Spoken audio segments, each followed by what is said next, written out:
Copy पे result आया हुआ। कहां पे आया हुआ है? तो वेब कॉपी पे आया हुआ है। अब ये जो वेब कॉपी का रिजल्ट है इसको डाउनलोड करके रख लीजिएगा।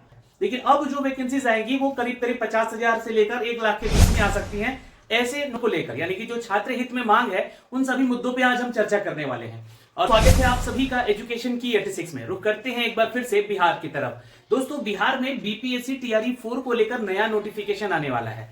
ये नया नोटिफिकेशन आने से पहले इस वीडियो के माध्यम से हम आप लोगों की मांग को लेकर यानी कि जो छात्र हित में मांग है उन सभी मुद्दों पे आज हम चर्चा करने वाले हैं।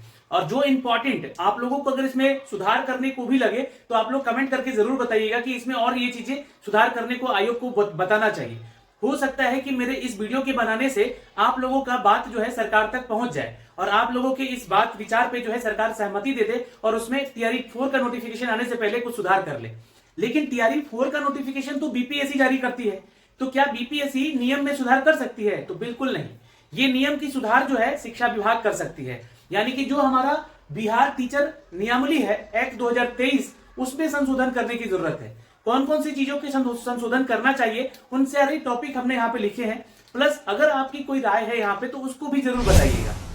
सबसे पहले तो यहाँ पे हम आपको बता देना चाहते हैं कि जिन छात्रों ने बिहार एसटीईटी का जो फर्स्ट फेज का एग्जाम दिया है, बातों को ध्यान से सुन लीजिएगा। उनका रिजल्ट जो है जो दिया गया है, जो रिजल्ट आया हुआ है, ये वेब कॉपी पे रिजल्ट आया हुआ। कहां पे आया हुआ है? तो वेब कॉपी पे आया हुआ है। अब ये जो वेब कॉपी का रिजल्ट है इसको डाउनलोड करके रख लीजिएगा, क्योंकि ये जो वेब कॉपी का रिजल्ट है अब आप लोगों को जो है नहीं दिया जाएगा। आपके जो की पुष्टि कौन किए हैं? तो श्री आनंद किशोर जी किए हैं जब उन्होंने कल रिजल्ट जारी किया।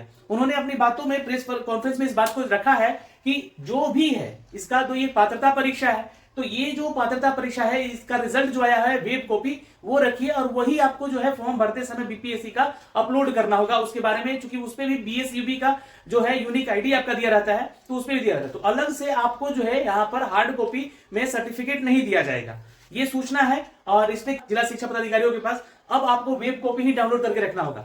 अब मैं ये क्यों बोल रहा हूं डाउनलोड करके रख लीजिए, क्योंकि क्या होता है कि बीएसईबी का जो वेबसाइट पे आप लोग रिजल्ट देख रहे हैं वहां से लिंक भी डिलीट हो जाता है। तो इसलिए मैं बोल रहा हूं कि अपना जो है सबसे पहले तो वेब कॉपी डाउनलोड करके रख लीजिएगा।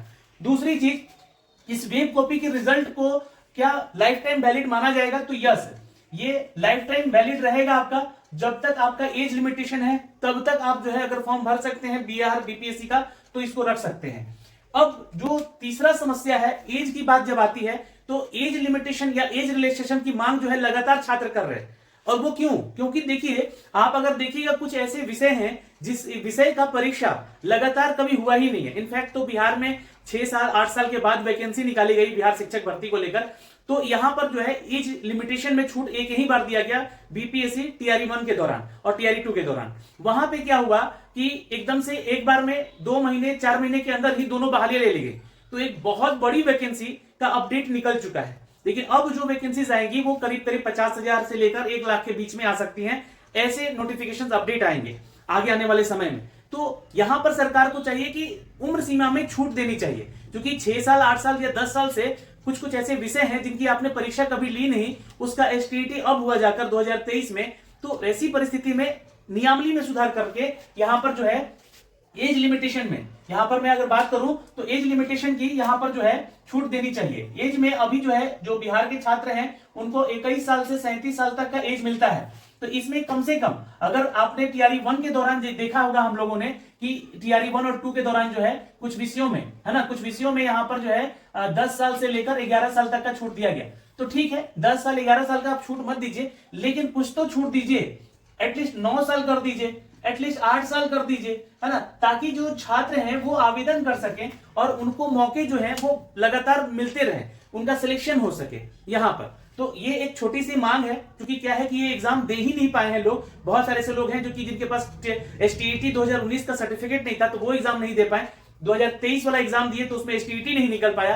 तो बहुत सारे कारण बनते हैं यहाँ पर, तो इसलिए एज में छूट देना चाहिए। और 10 साल 12 साल की हम नहीं मांग रहे, उससे कम करके दीजिए, लेकिन हाँ दीजिए। ये मांग है छात्रों की। अब जो तीसरा मांग है एलिजिबिलिटी को लेकर है, ये बहुत इंपॉर्टेंट है आप सभी छात्रों के लिए जो कंप्यूटर टीचर बनना चाहते हैं। अभी आप लोग को पता होगा कि बिहार में 28,000 वैकेंसीज का अपडेट एक ट्विटर हैंडल पे दिया गया, और ये जो है हमारे शिक्षा मंत्री के द्वारा भी बोला गया कि बिहार के जो मध्य विद्यालय हैं है ना, करीब करीब 28,000 मध्य विद्यालय हैं। उन 28,000 मध्य विद्यालयों में एक एक कंप्यूटर टीचर का देना जरूरी है, यानी कि जो भी कंप्यूटर टीचर बनेंगे इन 28,000 मध्य विद्यालयों में बनेंगे। ये अपडेट आया हुआ था। तो एलिजिबिलिटी को लेकर यहां पर थोड़ा सा कंफ्यूजन है छात्रों के बीच में।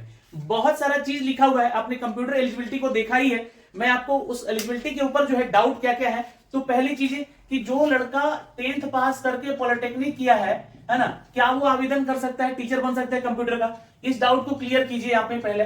फिर जो लड़का 12th करके डिप्लोमा किया है वो क्या जो है यहाँ पर 11th 12th को भी पढ़ा सकता है, ये भी क्लियर किया जाए, क्योंकि इसको लेकर तो अभी भी केस चल रहे हैं। बहुत सारे छात्र कंफ्यूज हैं, पर हाँ जिनकी ज्वाइनिंग हो गई है वो तो खैर यहाँ पे जो नोटिफिकेशन था उसके माध्यम से वो तो एलिजिबल हुए, वो अप्लाई कर दी। लेकिन आगे के छात्र जो है इस पे सवाल उठा रहे हैं कि क्या हो सकता है।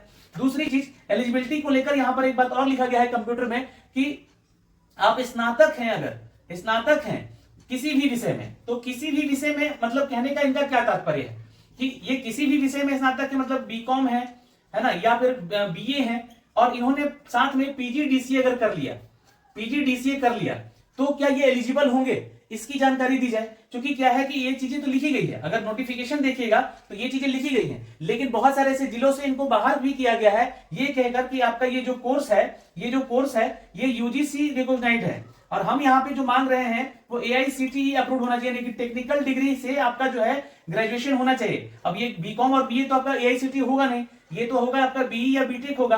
तो ये सबसे इंपॉर्टेंट चीजें हैं कि आप कंप्यूटर टीचर की एलिजिबिलिटी को यहां पर जो है ना क्लियर कीजिए, ताकि जो छात्र हैं उनके सवाल आने बंद हो।